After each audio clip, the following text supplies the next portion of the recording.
Ladies and gentlemen, boys and girls, we're back. It's Thursday, reviewing some war. Well, it's not really a war anymore, is it? Someone's waving a white flag way too soon. Yo, NXT is over. I say now 3 things are guaranteed in life: death, taxes, and an AEW stacked card every week. They're bringing us so much. And you know who's not? NXT. And it is just getting pretty bad, man. And I am just the most exciting thing to happen with NXT this week, what didn't even happen on the show. It was Pat McAfee and Adam Cole. That was the most exciting thing to happen for NXT and AEW. I don't know. Was it a work? Was it a shoot? I think it's a work. I don't know, though, because it just felt weird, but I don't know. What do you think? I think it was a work, 100%. I mean, Pat and him had beef right when Pat first got signed to NXT. Pat McAfee hit him with a chair at a house show in Indianapolis. I don't know. I just think – I mean, if you remember I think it was the first takeover that McAfee was doing the guest panel on, and he was in the jorts, and Adam Cole goes, "You look stupid in those jorts, by the way." Well, his hair looks stupid. Yeah, man, that's weird. Like I said, though, it was the most exciting thing from this week because the rest of the show for NXT was fucking garbage. It sucked. I mean, I like the first match. The first match was good, but we didn't open up with that. We opened up with NX Lee, Keith Lee, relinquishing the North American title only 2 weeks after he won it. 2 weeks after he won it. And just remember, you're the one that argued with me when I said this is a bad move for him to win both belts. Because I honestly thought that him winning both belts was going to take NXT in a direction. Yeah, I think they got their tapings crossed. I think they played the one tape too early beforehand, like the promos and everything like that. There was a lot of mistakes last night that I caught, and I didn't write a lot of them down. But if you watched NXT, it was not a good show put together at all. And if you listened really carefully, this was the first week that I heard them pumping in sounds. It looked like video game, like fans like cheering. Yeah. It's weird, but everybody's taking over the pumping in crowd thing now. NBA is going to do it during their playoffs. They already discussed that whoever has home court in the playoffs, they're going to pump in crowd noise. So there's basically stealing a page out of WWE. No, it's actually they're stealing a page from the baseball because baseball is on their app. On their app, you're going to be able to cheer by hitting a button. So that's what the world's come to. Right. I want to know how they're going to do the wave at baseball games now. Are they just going to hit an app and everyone just stands up? Baseball is as an American as racism is. Mm-hmm. All right. Anyway, so baseball sucks. Yeah, I'm a millennial, I guess. In so many words, they call me a millennial. But fucking baseball sucks. It's too slow paced. I need things to happen now. And you know what I got now? We had Loomis and Killian Dane open up the show, and it was now. It was two big dudes, hard hitting. Loomis didn't play the shit, man. He never broke character. He fucking stayed as the fucking like crawling arms guy and the freak, the weirdo. He stayed that whole character the whole time. Yeah, what's great about that move is though he has to have such like great core and upper body strength for him to slither around the ring like that. Like, I mean, props to him for doing that almost the whole beginning of the match. Yeah, he's a monster with it, definitely. I did not like Killian Dane in this situation. No, he's going to get pushed over. I would have done it different. We all know Bronson Reed is on this card. I would have switched Bronson Reed and Killian Dane's positions. Mm-hmm. Put Killian Dane in that triple threat and put Bronson Reed versus Loomis, and then you know where that goes from there. But I think that would have been better for both guys. Because I hate Bronson Reed. Yeah. But you knew what was going to happen with that match. Well, let's not jump ahead. Yeah, let's not jump ahead. This match, the first match, I thought was really, really good because I'm a fan of both. Just Loomis's style of work, and I just like Killian Dane from when he was in the Indies as Big Damo. This was a battle of the guys who wrestle in jeggings. Because at first I was like, oh, they're both wearing jeans. And then I watched one of them get to the top rope, and I'm like, oh, they're stretching with his legs.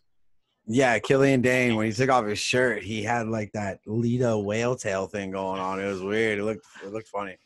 But then all of a sudden I was like, those are jeggings. Both of them are wearing jeggings. Yep. It's the way of the world, man. I mean, it was a cool match. I mean, I like the spot on the outside when Dane went to go throw Loomis into the steel steps, and Loomis kind of like Loomis flipped over and floated then the big over cross body. Yeah, that was pretty cool. I like that. Big cross body. Loomis gets the win with the submission. Dane doesn't tap out. He just goes to sleep, doesn't he? Yeah, he just went to sleep, but it was it looked really weak in the submission. Yeah. It looked really weak. Because his upper body is so, like, broad that Loomis couldn't get his arms around him. Yeah.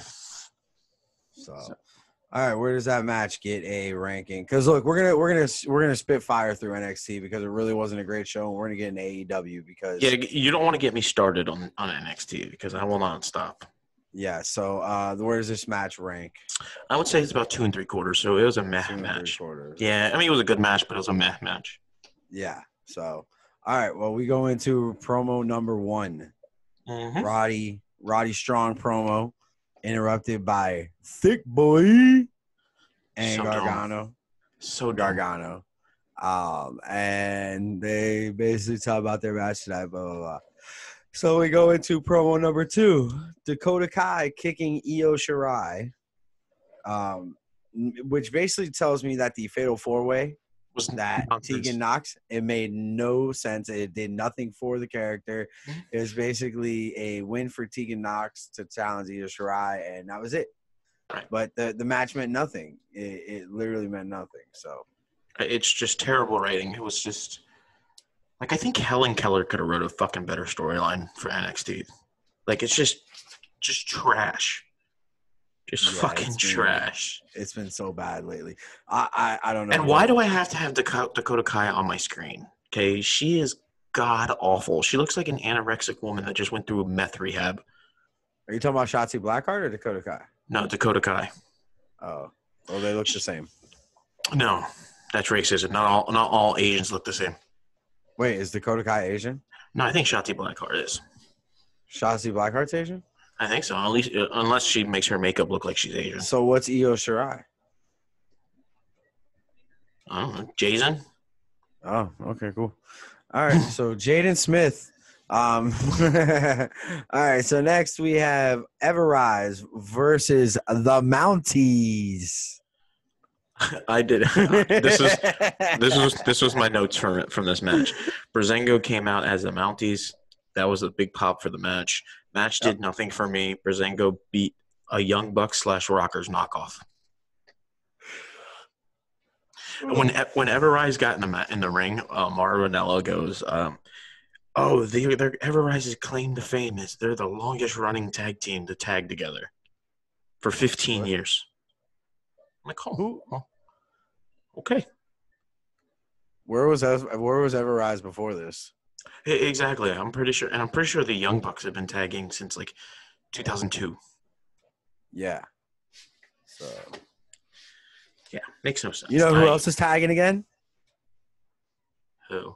The Motor City Machine Guns, baby, and they took out the North. That's for another show, by the way. Yeah, that's for another show. It's for another show. Oh, by the way, here at the Wrestling Paradox Podcast, we've been in the office, we've been talking, and we're gonna switch some things up. By the way, our new shows on Saturdays. We're gonna still do topic shows, but every other week we are going to doing a overall what is going on this week in wrestling. This week in baseball.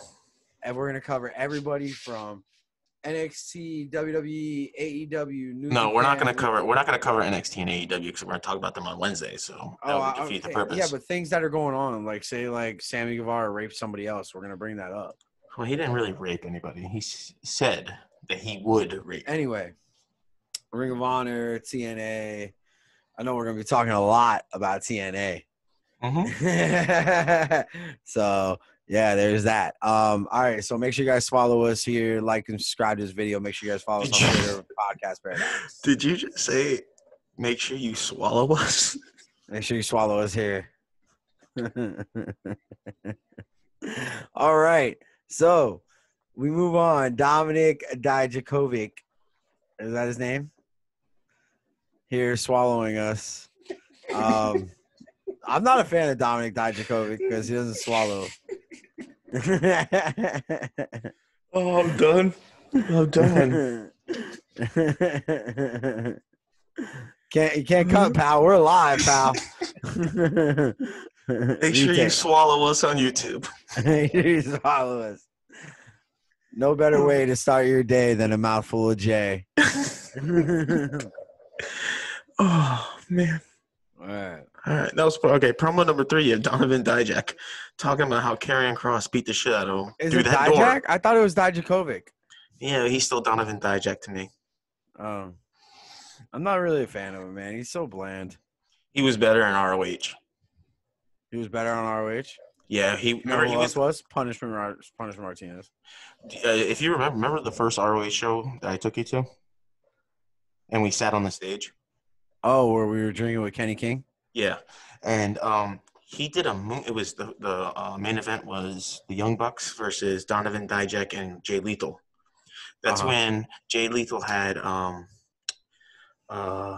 Truth Martini as his manager, and they had the book. Oh, yeah, and then that dude stole the book, and he, chased him off. It's so weird. Donovan Dijk did a moonsault off the stage, and he over-rotated, and he hit his head on the mat, and it split his head open. Oh, shit. Yeah. But this promo, he just described everything. It was just like, oh, Karrion Kross attacked me here, and he suplexed me through that door. Yeah. Oh, okay. Thank you. Cool. Got it. Thanks. So wrestling's getting NXT. I can't say wrestling's getting bad because it just feels as NXT getting bad. You know, next thing I know that this fucking company's gonna put out a match where you got poke someone's eye out. Oh, did they already do that? Is that done? Yeah, they did that. And here's the thing. You ready for this? He's signing another contract with WWE. Yeah. So how's that gonna work? He has no eye. So he can't sign Mysterio. There's an eye Mysterio, isn't there? but my thing is he has a mask. Are they gonna put an eye patch over? Is he gonna be like a fake? No, fly? He has an eye, bro. It fell out of the socket. It was still connected. Oh God! It's the way they were gonna write the story. Anyway, okay. So Aaliyah versus Ashati Blackheart. No Mindy Caldwell in sight this week. I'm sorry, Indy Hartwell. It was a decent match. I like Shotzi Blackheart. I just don't like the character of Shotzi Blackheart. I don't like Aaliyah. You don't like Aaliyah? No, she could die in a plane crash. Dude, 96 was a tough time. Look, here's my thing. Killian Dane and Aaliyah's moveset is just very slow and drawn out. That's why I don't like her. No, I get that. But now they're getting the Robert Stone brand together. Well, that shit needs to get off my TV. Look, there's not a lot in this match. We're gonna fast forward. Shotzi Blackheart gets the win. And then Shotzi Blackheart is running over Robert Stone at the end of the match. And then Mercedes Martinez comes out of nowhere and takes out Shotzi after the match with a big boot. And then later on they go back to the back and, he gets Mercedes Martinez in. But it's now they're starting to build that up. Is Killian Dane going to go in next?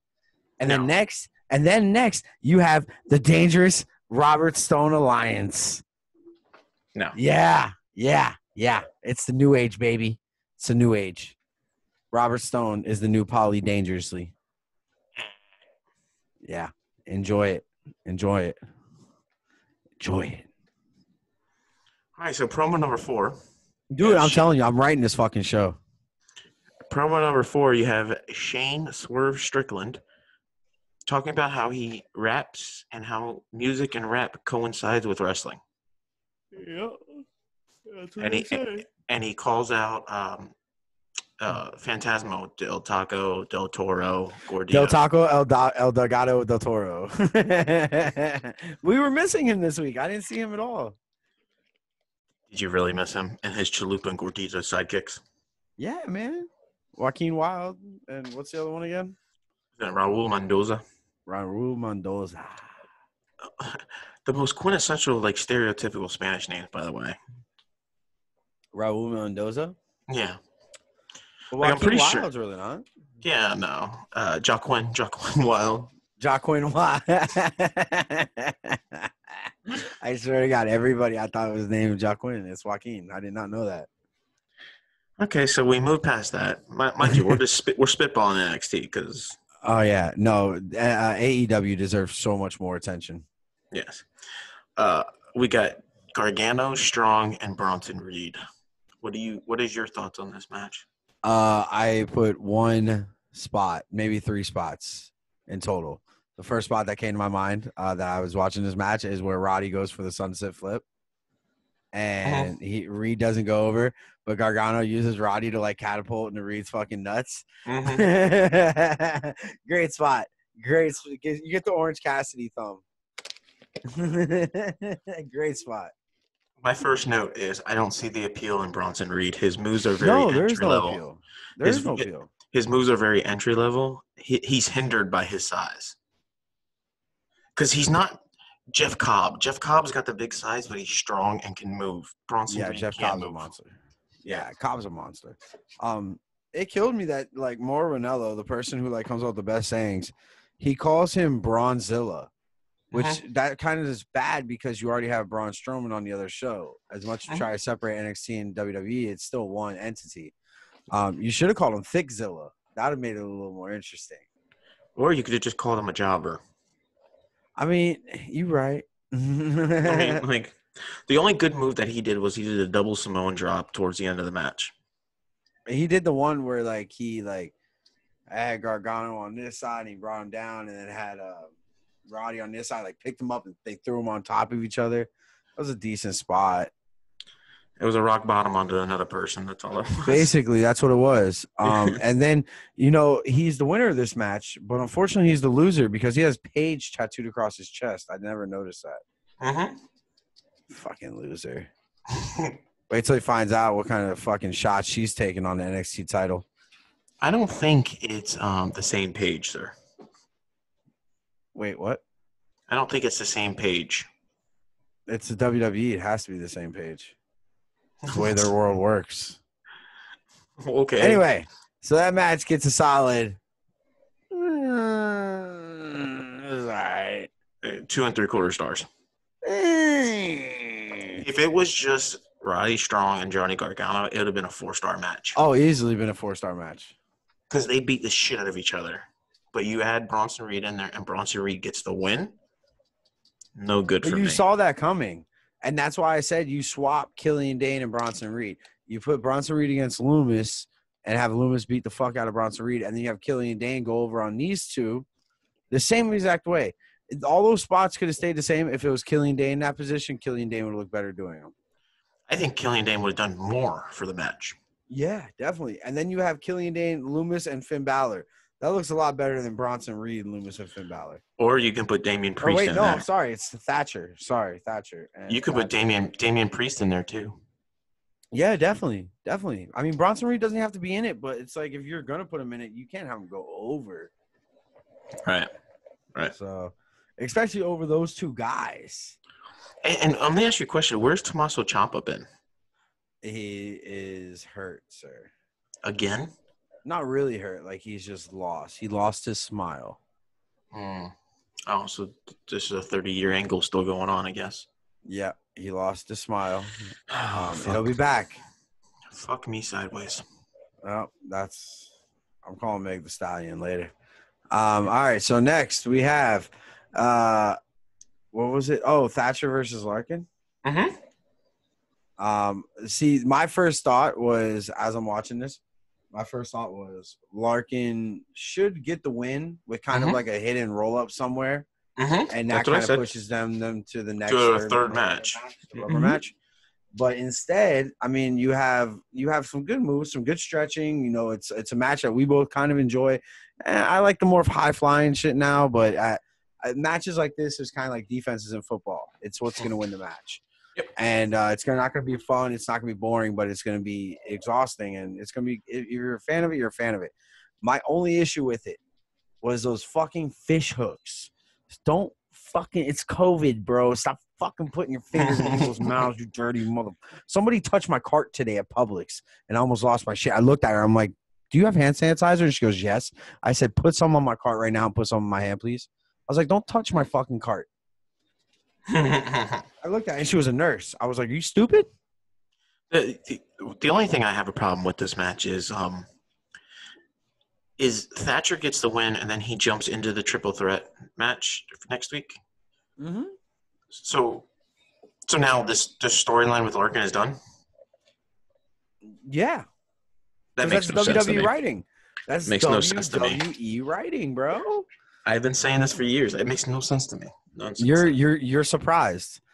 Speak. You're surprised. No, but like here's the thing. You defended them, for all these weeks that we've been, talking about this, and like because I thought they were heading the right direction, but fortunately, egg on my fucking face. Yeah, like me personally, I would have kept the storyline going, and what I would have done is kind of do like what you did with Thatcher and Riddle, but instead of doing a stupid Lions Cage match or fucking whatever you want to do, Tiger King match, do like an actual true Greco-Roman wrestling match with on the floor, mats, circle, submission match. That's what I would have done. And then have Thatcher win that, and then that's it. Boom. Now you're up 2-1. Boom. There you go. Mm-hmm.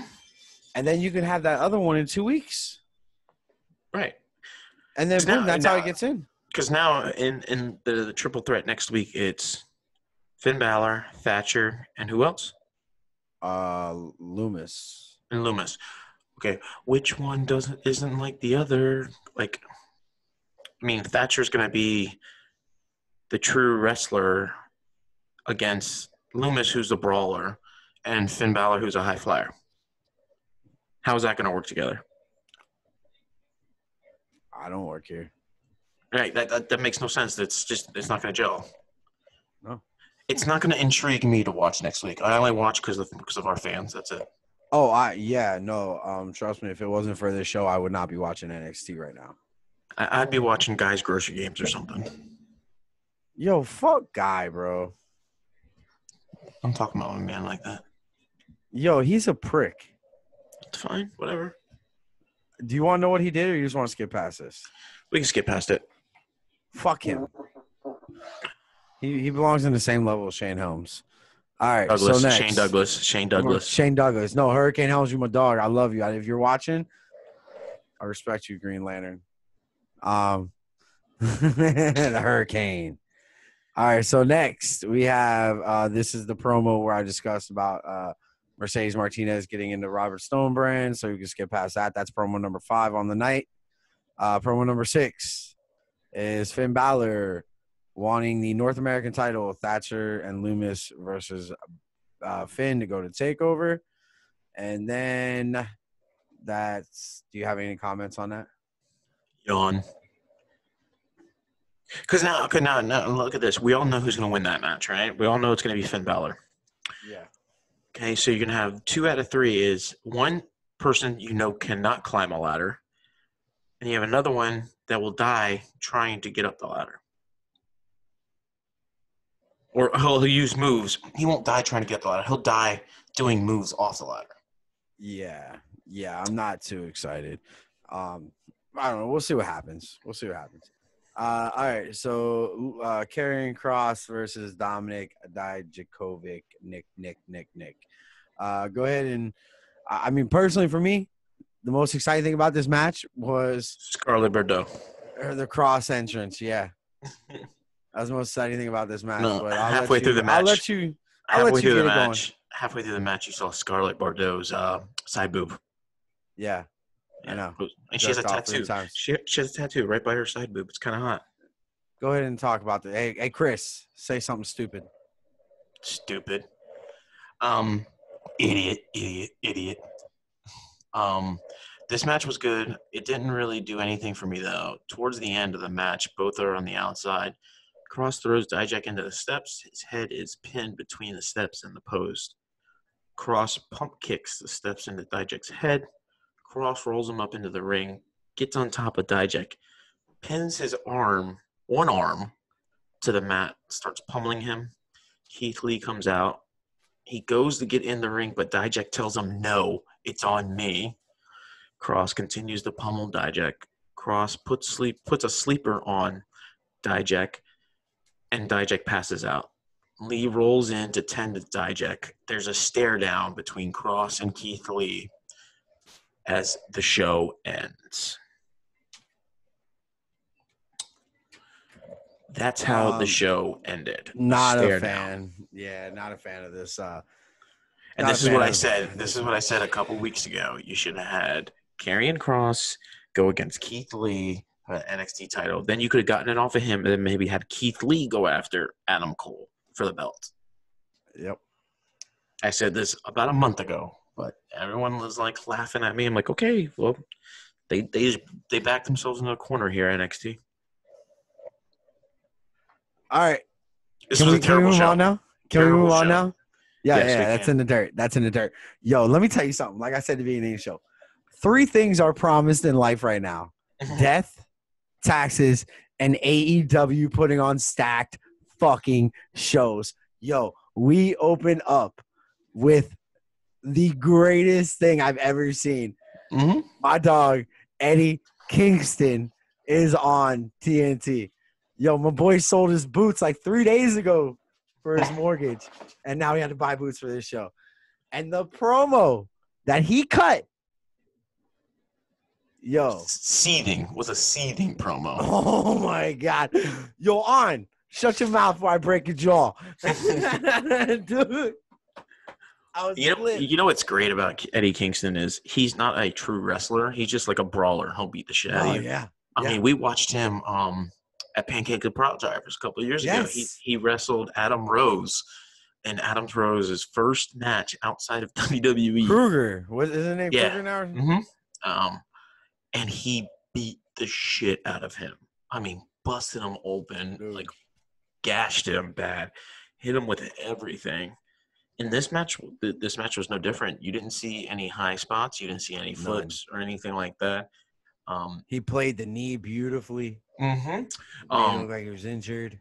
Cody took the weight belt off, and he went to go hit Kingston. Kingston took it away from him and just molly-whopped the shit out of Cody with him.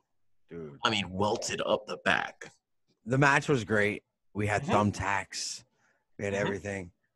But I was so over on that opening promo, just him coming out. I went back and watched it like 6 times already on Twitter. It's such a great promo to come out to, and just everything he said going after Arn. I was dying. But you know what? You got to give props to Cody on this one. Cody took an unprotected powerbomb on the thumbtacks. Yeah, but he no-sold the shit out of it. I don't think he felt it, though, because all the welts that he had on his back. Like, I don't think he initially felt it. Yeah. And I think it was a good taste that the figure 4 was put on top of the thumbtacks. Yeah, it was a very good match. It was stiff. Mm-hmm. It was entertaining. I could go back and watch that match every time. And what have I said for weeks? Ever since the beginning of the show, if AEW starts off with a good match, it's going to be a good episode. Yeah, and they definitely – I wanted – all right, so there was a poll not too long ago on Twitter about who was the next person, and my thought, I wanted James Storm. Mm-hmm. And when they came out and said we're going to get one of the top indie guys in the world, I knew Zack Ryder was out because Zack Ryder hasn't been an indie guy in 15 years. So you know it wasn't going to be Zack Ryder. And my one thought, I'm like, who's an indie guy? James Storm's an indie guy. So that kind of makes sense. I may play well to that.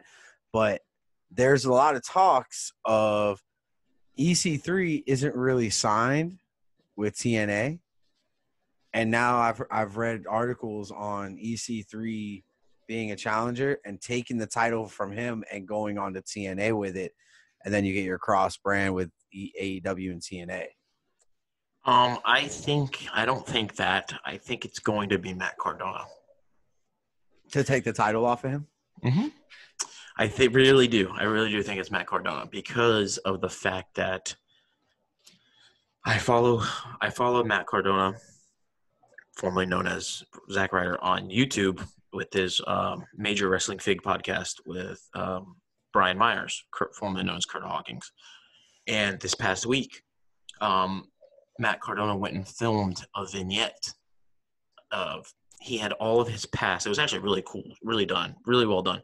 He had all his past laid out on the floor. Like, you know, his Intercontinental Championship win at WrestleMania, his old trunks, his old belt, this, that, and Tim standing behind it. And on the back of his jacket, it says, "I'm ready." Yeah, always. I'm ready. Yeah. Yeah. And then on the front, it says, "Always ready." Okay, yeah, I was gonna say it says always ready somewhere on there, I'm sure. Yeah. And I think it's him. I don't think they wanted to bring him in just yet because it's like fishing around like, oh, this could be him. They want to like throw the scent off the trail a little bit. Yeah, I think Eddie Kingston coming on, King was the perfect opponent for tonight's episode. Oh, 100%. 100%. Now, it's already been. We're not going to talk about the match, but we're going to talk about one of the participants in the match, and that's Diamante. Yep. With Eddie Kingston and his history with LAX, and all these women getting managers, can Eddie? And he's been a manager for LAX. Can Eddie Kingston be that manager for Diamante? And we get because Diamante has a match next week with Shida. So with a match against Shida, would it be out of the realm to see Eddie Kingston maybe sign some type of open format deal to where he could be a manager for Diamante, and then possibly we get a little LAX reunion with Ortiz and Santana? I'm not saying killing Inner Circle, but I'm saying just a lot of people do their own things. Like Sammy Guevara was doing his own thing a little bit, and so I wouldn't mind seeing Diamante in Inner Circle.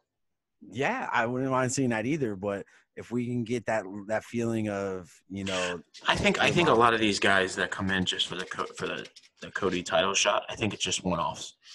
I know, but Eddie Kingston feels like one of those guys. I mean, especially him having to sell his fucking boots to make his mortgage the other month or last month. How much was it? Well, yeah, if that's real though, that's the thing. If that's real, if that's a real thing, do you not think that Tony Khan's like, hey, like, maybe we could work a deal with you. You work so many days, we'll pay you a little bit here and there. Yeah, I don't know. I don't know.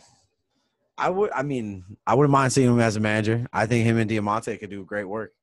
She needs a mouthpiece. She sucks at talking.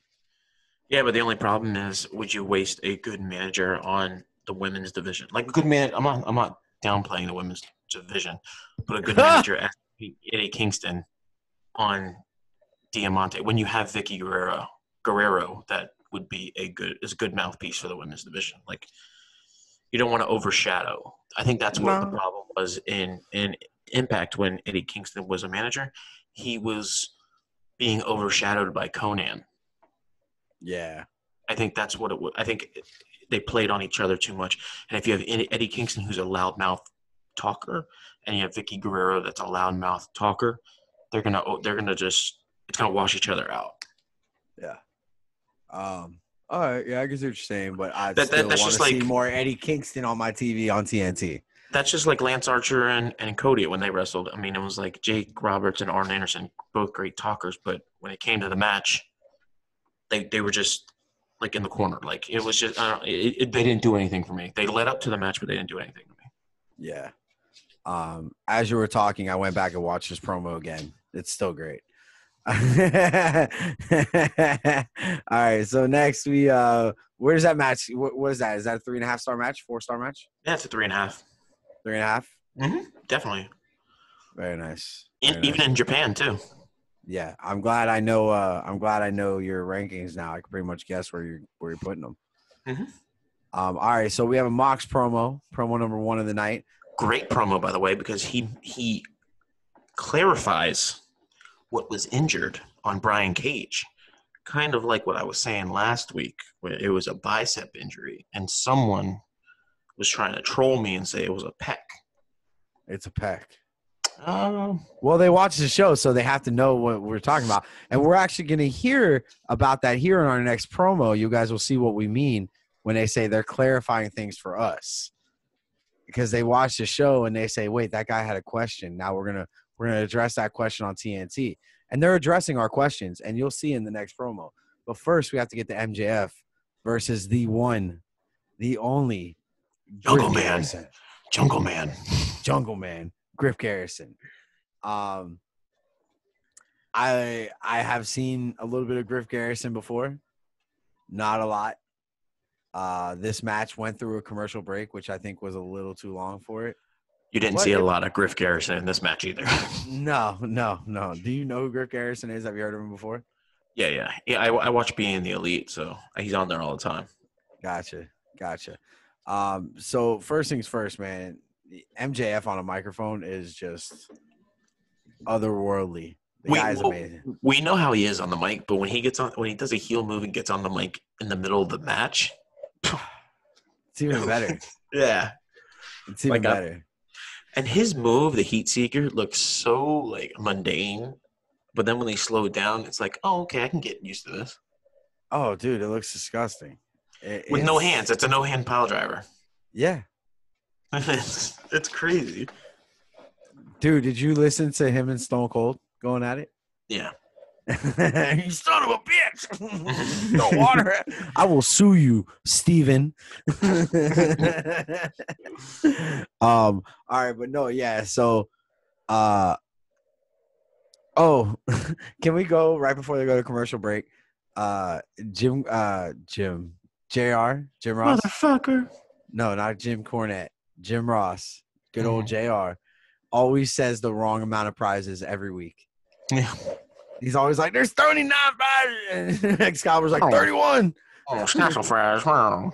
And I love how last night he counted down to when it was picture in picture. Yeah, they went too early. He went too early. He went too early. That was it. I have to go with that in my heart that they said they were going to picture in picture like 30 seconds too early, and JR's like, fuck, we're still here. We're not picture in picture. He's like, we're going to picture in picture. That's right. Picture in picture's coming up. Here it comes. 3, 2, 1, picture. So the next we get promo number 2. You get Britt Baker. Well, hold on. Whoa. MJF wins the match. I think everyone knew that. Slapping the shit out of him with the Heat Seeker. Yeah, with the Heat Seeker. Yes, but you didn't even give us like a rating. It was a 2-star match. Dude, MJF, anytime MJF steps in the ropes, it is a 3-star match. I want you to correct that right now. It was a 2 3/4 match. Okay, I'll give you that. All right, Britt Baker promo. Go ahead. You can have Britt Baker promo. And let me see if you catch what I was talking about. Her name was Reba. Okay. Now, do you remember last week, everybody, when we sat here and we said, wait, is her name Rebel or Reba? I think it's Reba. But wait, I've heard people say Rebel, but I've heard people say Reba. The first thing that Tony Schiavone says is, hey, we're confused. Is your name Reba or Reba? Rebel or Reba? And she's like, well, they call me, and you hear Reba from the back. Telling you, they're watching us. They're watching us, man. They're watching us. So, and they're watching us because I think we suggested who joined Brian Cage. I think we put that out there as well. So I don't know. I have to go back and watch a couple hours worth of show, but I think we mentioned his name. Oh yeah. So, but I actually like this promo. Yeah, this promo was great. I thought it was funny. Don't count her out at all out. Right. Don't count her out all out. She's the Michael Jordan of wrestling. and I love it Wizards. When Schiavone goes, the Wizards never won a playoff. He goes, shut up, Tony. I'm the Michael Jordan of wrestling. Didn't you tell him suck it up and stand up, or suck it in and suck stand it in? up straight? Both of you guys suck it in and stand up straight. Dude, Reba's ass can suck that in all night. Sorry, got a little weird there. All right, so next up, you get promo number 3. Yes, Brian Cage and Taz. Taz come out for the in-ring promo. Yes. Taz gets on the mic and talks about how he was almost fired, that they talked it out, and that the only reason why he threw in the towel because he didn't want his bicep getting torn, because he tore his bicep twice and he knows how long it would take to heal, blah blah blah. Then they start talking about Darby Allin. Darby Allin comes out, and then on the stage he gets hit from behind by hard Ricky Starch. Yeah, Darby Allin got injured. He got injured. He's got a concussion. Does he? Mm-hmm. I'm going to assume from that first hit. He I think it rocked was. the fuck out of him. Because if you notice, the skateboard bounced off the ring. Off the ropes and hit him in the head. Yeah, dude, he got hit hard, bro. That's my comment. It's Ricky Darby Allin comes out and Ricky Starks attacks him from behind hard. Mm-hmm. So and then they beat out Darby and then Cage threw that nasty power bomb on the stage and then into the ring. Yeah, he looked pretty messed up. Yeah, Darby Allin's out for another 8 weeks. And then Mox comes in to make the save with a barbed wire baseball bat. Yeah. And we're supposed to get Darby Allin and Mox next week versus Cage and Starks. Mm-hmm. So I don't see that happening, though. I don't think Darby's going to be there. Yeah, I don't know. So then we go into – so now there was 4 promos in a row. This is the only 5. downfall. No, there was 4 promos in a row. There's a promo for the women's – what are you talking about? We have like – there was Britt Baker. There was Britt Baker. Then there was Brian Cage promo. Then there's the women's tag team tourney. And then you come back from break with the Inner Circle talking about Orange Cassidy. Yeah, that's okay. So I didn't know you went to the third already. Yes, we have a women's tag tournament coming up. 16 women, 8 tag teams. Yep. So is it just – are they battling for a trophy, a ring? Well, no, they're going to be used tampon. What I don't know. No, there's going to be tag titles, and it's going to be the Nightmare Girls or whatever. Of course, it's going to be those 2. Fucking stupid. I wouldn't mind seeing Penelope Ford and Diamante being a tag team. Yeah. Well, so, all right, next Inner Circle promo. And Jericho, very funny promo. Very funny promo. The whole middle thing, it's your regular runaround promo. He's upset. He says he's gonna end Orange Cassidy. What gets me is the ending when he says Lucha isn't even a real dinosaur, and then he looks at the crowd. Yeah, and then he asks Santana. He goes, "Do I still smell like orange juice?" And he goes, "Yes." Damn it! And I love how Jake Hager looks at him. He goes, "What am I supposed to lie to him?"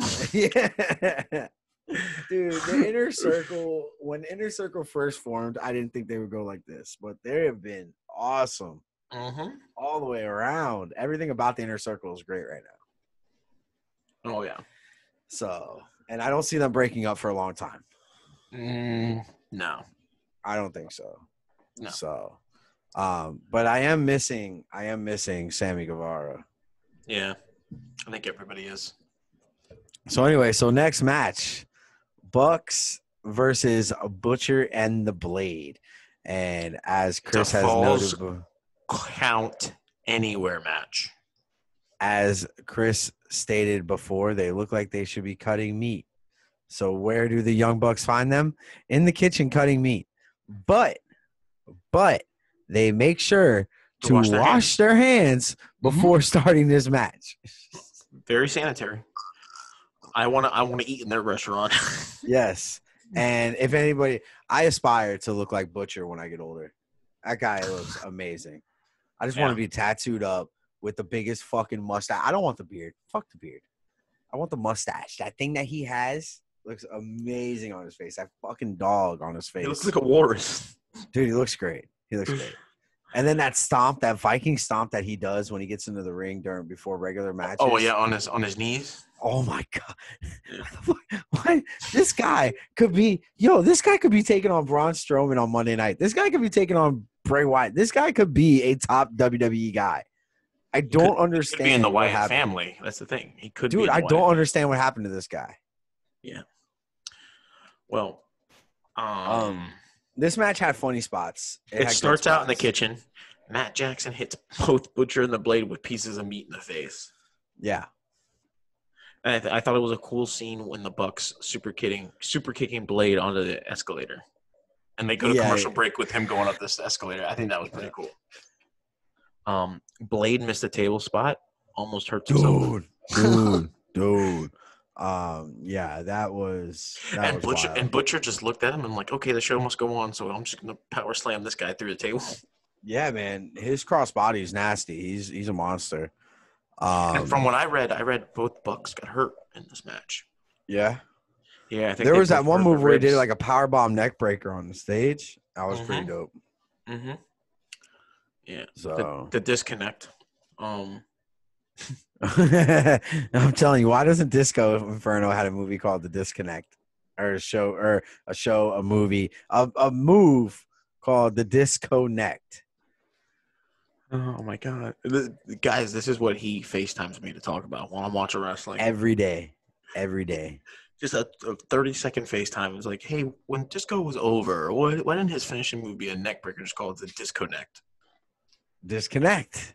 And I just end the call. So to end this match, we had the Bucks climb up on the stage, like up on the whole thing, and jump off simultaneously onto Butcher and the Blade while they were on separate tables. This match, you know what this match reminded me of, honestly? You had, okay, so I'm not going to put it on that level of match, obviously, but Ring of Honor Supercard 14, you had the Bucks versus Hardys, and Hardys kind of controlled the match, but the Bucks ended up winning, and it made the Hardys look good on their way out. This match did not hurt Butcher and the Blade at all. No. They looked amazing in this match. They are their new persona of who they were to who they are now is so great. The way they've grown into becoming, we're not just cutting out the floor. The way they came about, they're almost Dark Order-esque. Now they've opened up a little more. They wear white. They're more talkative. They look better. They're better now on TV than they were. Blade doesn't come out with a gimp mask on anymore. Yeah. Fucking put a fucking gag ball in his mouth. Rub the lotion on the skin. Yeah, seriously. So next we have Lance Archer. Oh, I want to talk about this one. Oh, go ahead. So you have promo number 6. You have Lance Archer and Jake Roberts. Lance Archer grabs Alex Marquez and says, "Come with me," and brings him into a locker room. Lance Archer throws jobbers through the roof, mirrors, and in a garbage can. Yeah. Dude, my dad walked in and he goes, "Yo, is that Jake the Snake?" I thought he was dead. And I'm like, he's about 5 feet from it. I just love how he threw the guy through the roof tile. Yeah. And the roof tile falls down on top of him. Dude, Lance Archer, that's the monster. That's what I was telling you weeks ago. Why are they having this monster sit out in the crowd? In due time, sir. In due time. And next week, they're going to have him sit out in the crowd again. In due time, sir. In due time. I think they're waiting. This is honestly what I think they're going to do. I think they're waiting till the title gets off of Mox. Whether it be Brian Cage or whatever. And I think they're just going to set up for Monster versus Monster. It'd be like, if Brian Cage wins it, have Brian Cage go up against Lance Archer. Ricky Stark sneaks in the back door and takes the title. Nope. I think it's going to be Brian Cage and Lance Archer. And I think that'll be on a pay-per-view. And I think they're waiting for fans. Yeah. Because I think that's going to be a great, great match. So essentially, you're putting John Moxley and Drew McIntyre in the same boat. You're just the transition champions through the COVID. Well, I mean, no, but I wouldn't mind seeing a triple threat, to be honest with you, with Lance Archer, Brian Cage, and Mox. Like, be a false count anywhere, no disqualification match. Let them beat the shit out of each other. Oh, you know what? Who would win a triple threat match between Mox, Moose, and McIntyre? Let's do the top 3 guys. No. We're not going to do this because of the fact that because I had an idea. I had an idea while taking a shower today. That for Saturday we play a game, and we play it where we write our own pay-per-view. And one of them has to be 6 matches. One of them has to be a Survivor Series-esque match. And you can use anybody in wrestling. Any companies, anything? Any companies. Anyone that is wrestling now, you can use them.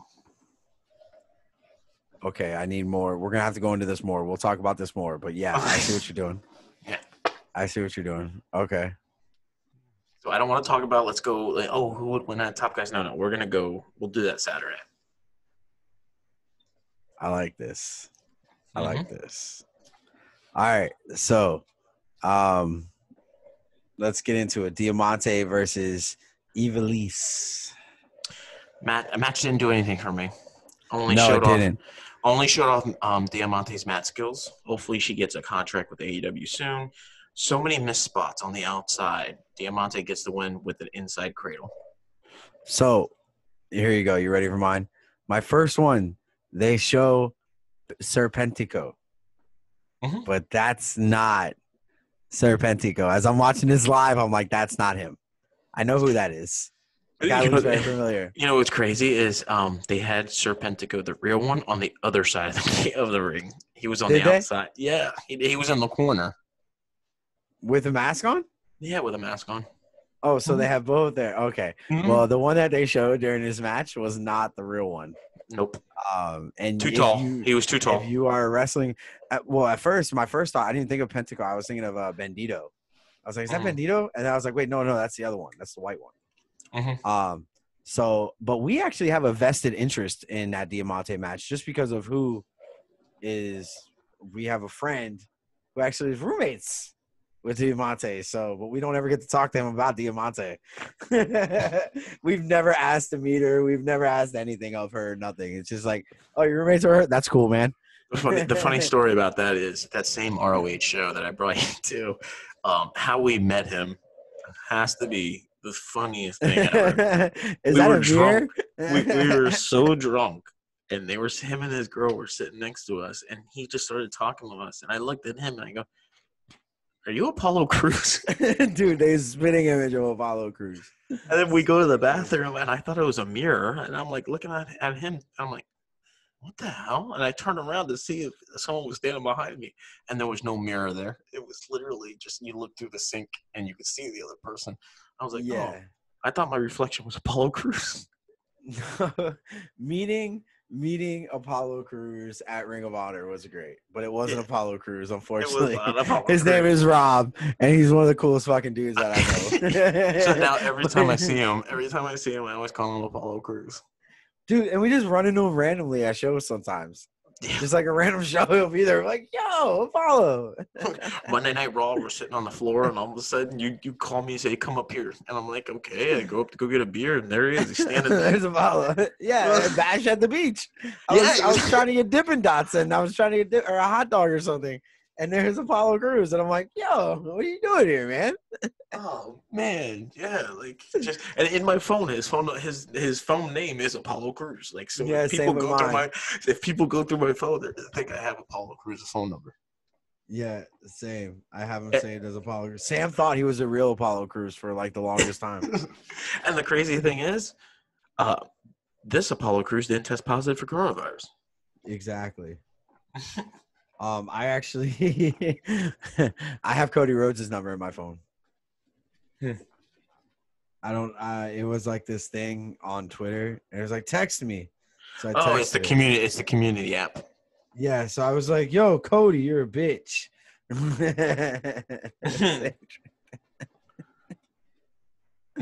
Anybody wants the number, you can have it. I paid for that. So anyway. All right. So Diamante gets the win with a roll up. But it look I hope Diamante gets it. I really do. Yeah. So this next match is interesting. Quite interesting indeed. The next match is 5 versus Adam Page. Alan 5 Angels versus Alan 5 Angels. Hangman Page. Yes. Adam Page on the walkout on his banner says, "Gonna see how the white tape works out," which was really funny to me. But it was a good match. I liked it a lot. The last time that we saw Alan Angels, I don't believe he had a mask on. He was fighting Omega, correct? Mm-hmm. So that was a good match. But it had a good series to it at the beginning, but I felt like it ended very weak with that boot from Adam Page because it felt like 5 had to like set up for it, and the way he set up for it was very slow, and he kind of just walked into the boot. Right. Well, I mean, my note is Hangman dominated the first 5 minutes of the match. Dark Order comes out to the stage. 5 goes on the offensive. Yeah. And then Paige gets the win with the boot and the power bomb. Yeah, definitely. And then Brody Lee comes out. Apollo Crews is texting me right now because I had like this video set up and I sent him a shot of the video. And he was like, yo, I want to be on your fucking podcast. I love y'all boys. So wait till he watches and he finds out what we're saying about Diamante. She sucks in the ring, but she's awesome. We want her to get a title or get a fucking contract. I never said she sucked in the ring. I just think the match was bad. I don't think her mic skills are great, and that's why I said she needs a manager. She definitely needs work on the mic. Being Latin, I think her accent's a little deeper. I haven't really heard her talk too much, but from what I remember, like I think her accent's a little deeper. And like I said, Eddie Kingston would be good for her because they have history. And like I know you don't want to outshine Vicky Guerrero, but I don't know if you're gonna give women managers, give her a manager. Diamante needs a manager. That's why I say you put her in the inner circle and Jericho be the manager, or LAX be the manager. Diamante in the inner circle will look good. Yes. Mm-hmm. So, mid-match, after the match, Brody comes out and gets on the mic to talk to Paige with Cole Cabana. Basically recruits Paige to Dark Order. Paige says he's not ready to join a cult just yet. Yes. The rest of Dark Order comes down to jump Paige, and FTR comes out to make the save for Paige. Nobody from Elite. Omega comes out late. Yep. Again, getting the wheels turning. The wheels turning. Planting the seeds. Mm-hmm. So, this is going to be interesting. This is going to lead to our new Four Horsemen. Mm-hmm. Definitely going to lead to our new Four Horsemen. But we're going to see. I don't know. Took a long time for anybody from the Elite to come out. That's all I got to say. And FTR did not want to talk to anybody. Nope. FTR was like, oh, you're good, Adam? Cool, you're good. Oh, fuck that guy. Yeah, he gives him a beer and then walks away. Yeah, and Omega asked for a beer and they didn't give it to him. No. and you notice how when they gave him the beer after, first off, they hit the ground and it was rolling around. It was, foamy and shit like that. When Hangman opened it up, he like stared at it to make sure the foam wasn't going to go all over the place. Then he let it die down and then he took a drink. You could definitely see that Omega is going to split from that whole thing. Mm-hmm. Or Paige is going to split. The problem is they're both going to have heel turns on each other. Well, because Omega is going to become the cleaner, and Paige is going to become. I think you're looking at it all wrong. I think you're going to have Hangman split from Omega, and Omega's going to get so like downtrodden on himself. Like, oh, was it me? Was I doing it wrong? And then become the cleaner. He's going to become the cleaner. Yeah. Okay, yeah, I can see that. That's so I worded it wrong, but that's how I see it. Yes, he's gonna say no one turned on me when I was the cleaner, blah blah blah, and he's gonna go on the aggressive. So he becomes Japan Kenny. Yep, Japan Kenny. Yep. Yeah, so I don't think they're gonna get a heel turn like at the same time. I think Kenny's gonna go on the babyface for a little bit, then he's gonna get a heel turn, and then he'll turn on the Elite too. Who, Kenny will? Mm-hmm. So then that's just going to leave you're just going to leave Young Bucks by themselves. Which is fine. Because that's how it was, for the longest. And then they bring in Tama Tonka. We're not bringing them up, okay? We're going to bring them up on Saturday. You don't want to bring out the Bullet Club? No. All right. They're on my pay-per-view, that's why. Who do you have? Bullet Club versus DX versus NWO? Jesus. No, it's got to be active wrestlers. It's got to be active wrestlers. Okay. So, active wrestlers. Mm-hmm. God, that's going to be tough. You gave me homework. Mm-hmm. Can I get high before I do my homework? 6 matches you have to come up with. 6 matches. All my matches are going to suck. Do they have to have stipulations? You can have stipulations, but one of them has to be a Survivor Series match. One of them has to be a Survivor Series. Can I copy your homework? No. I'm gonna tell you my pay-per-view is gonna shit on yours. Yeah. Mm-hmm. The problem is you have more access to a lot more wrestling than me. I have what I have. I don't have a lot. You have YouTube. You have YouTube. Yeah, but I don't really know who's active now. Like, I want to fucking put EC3 and EY versus the Bucks because that sounds great to me because I'm stoned and I think that would be a cool match. When it's all said and done, that's not a good match. That's a great match. What are you talking about? No, it's not. I have it for my Survivor Series match. It's gonna be, it's gonna have a mix of, Ring of Honor, TNA, WWE, AEW, and New Japan. I'm gonna have two guys from each, but both guys from the same place are not gonna be on the same team. They're gonna be on opposite teams. Okay. I figured that'd be the best way to do it. Okay. I figured that'd be the best way. Mine's still gonna shit all over yours. I know it's gonna shit all over mine. God, this is gonna show my horrible booking skills. Mm-hmm. All right. So next we have, but I can finally put MJF and EC3 together. That would be nice. That would be nice. And not every match should be a tag team. Let's just say that. Oh no, of course not. But you want to open up with a tag team match. And you have to have a title main event. You have to have a title main event. Mm-hmm. Can you do like a fatal 4-way winner take all? Oh, yeah. Yeah? Mm-hmm. Oh, then it's just the champions. That's cheating, but... Why is that cheating? I'm just doing what Vince McMahon does. I'm making the obvious decisions that are logical. By the way, Excalibur must watch our show too because he saw last week we were having trouble with Jurassic Express's name. Oh, yeah, they definitely clarified. And they said it 5 times as they were walking to the ring. It's getting interesting that they're like just right on top of everything that we talk about. They're answering it the very next week. Mm-hmm. I'm telling you, I think they watch, man. Yo, just give me a fucking shout out, Excalibur, you piece of shit. Just give me a shout out. Yeah. Give me a peek behind the mask. Yeah. I wait. No, I don't. No, I could care less about what he looks like. So the main only event, way I want to look at him is flat on the ground after he gets hit by a fucking car. Main event is Jurassic Express versus Jericho and Hager. I loved it when Hager and Lucha started the match. Towards the beginning of the match, Hager went after Lucha's leg/ankle, and Jericho went right after it as well. Lucha got the hot tag to Jungle Boy. Jungle came in and cleaned house.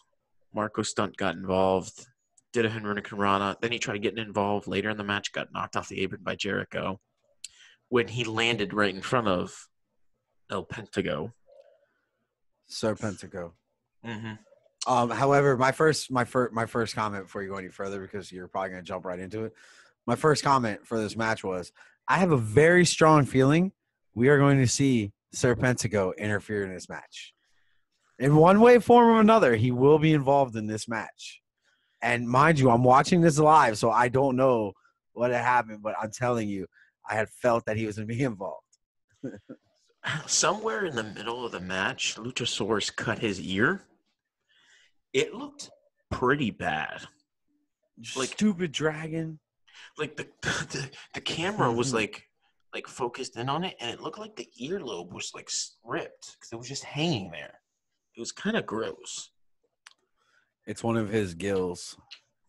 I don't think dinosaurs have gills, but he's not a dinosaur. He's a dragon. I think he's a dinosaur since it's Luchasaurus. I don't know if he's a dragon named Saurus. Jake Hager called him a stupid dragon, so he's a stupid dragon to me. So, Luchasaurus is sent into the ring. Sir Pentago hits Luchasaurus in the back with a bat. Jericho hits Judas Effect, gets the win. Sir Pentago gets in the ring, hits a beautiful shooting star press. Beautiful was the biggest understatement of the decade. That thing was so sweet. And I mean, they were pummeling him, and Sir Pentago stands over all three of them, unmask, and it's lo and behold, the sex god, Guevara. Sammy G, baby, the Spanish god. Oh my God, he looks so great. He looks so great coming back. So the Orange Cassidy comes out, and he goes out nonchalantly, and the best friends come running by him. They all clear the ring, and it sets up for a Survivor Series-esque match next week. 505. You got best friends. I love it how I think it was Jim Marco Ross. Stunt gets cut off. I love it how what's his name? Jim Ross goes when right was about to fade to black. It's like, oh, next week we got a 5-on-5. We got best friends with their best friends.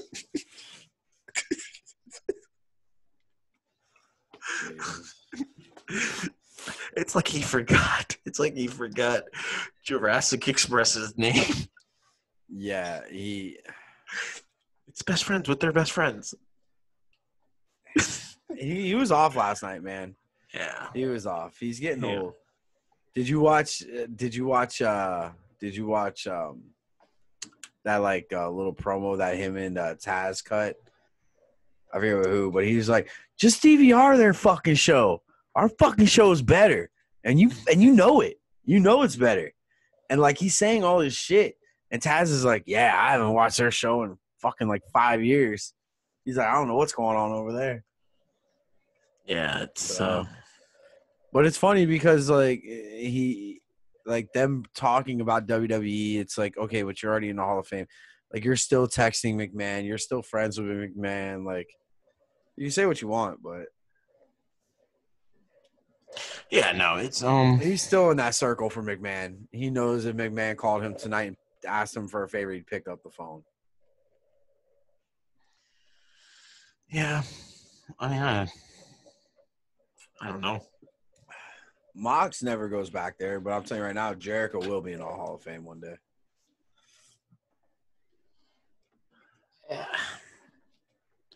I don't think he would want it, though. Doesn't matter. They're still going to put him in. They're going to put him in. They're going to put the Shield in. So, I mean, that's going to make Mox have to go back one day. Yeah, but you want to know what, though? Here's my thing about Wrestling Hall of Fame. It's kind of like the Baseball Hall of Fame.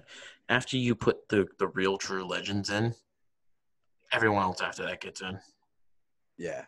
You know, it's still waiting for my dog, Pete Rose. He's never going to get in, even though he did nothing wrong. Nothing. It's like Barry Bonds. Barry Bonds should have the home run record, and he should be in the Hall of Fame. I don't care how much steroids you're on. You have to hit a baseball that's that big and moving at 100 miles an hour towards you. Yeah. Like, you still have to fucking swing. That's why I think the guys back in – oh, shit. Excuse me. I'm sorry. Oh, my God. That was horrible. Ghost just put his dick in my mouth. No, that's why, like, people back in the day, bro, it was so much easier for them to hit home runs because they're all fucking jacked up on cocaine. Well, no, Mike Schmidt, who's in the Baseball Hall of Fame, came out and said for double headers, he would take greenies.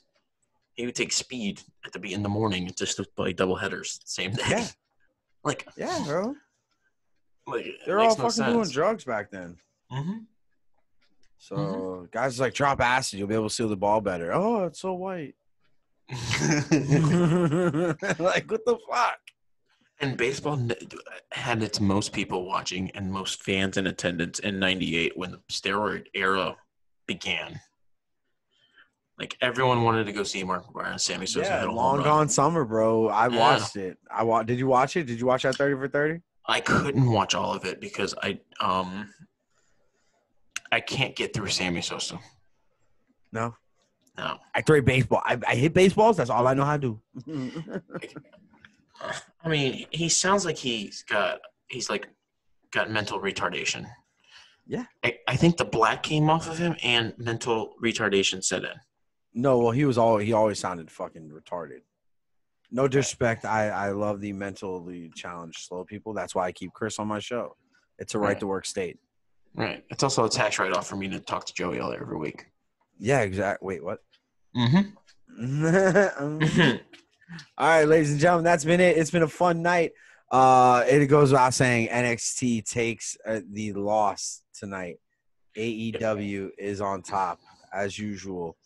There's only been 2 weeks. I think they've been going at it for over a year now, almost a they've year. been Dynamite's been on the table for a year now. October will be a year, so almost a year. Almost a year, and I think they've lost like 2 or 3 weeks. I think it's closer to maybe 4 or 5, but yeah, it's not that much. No.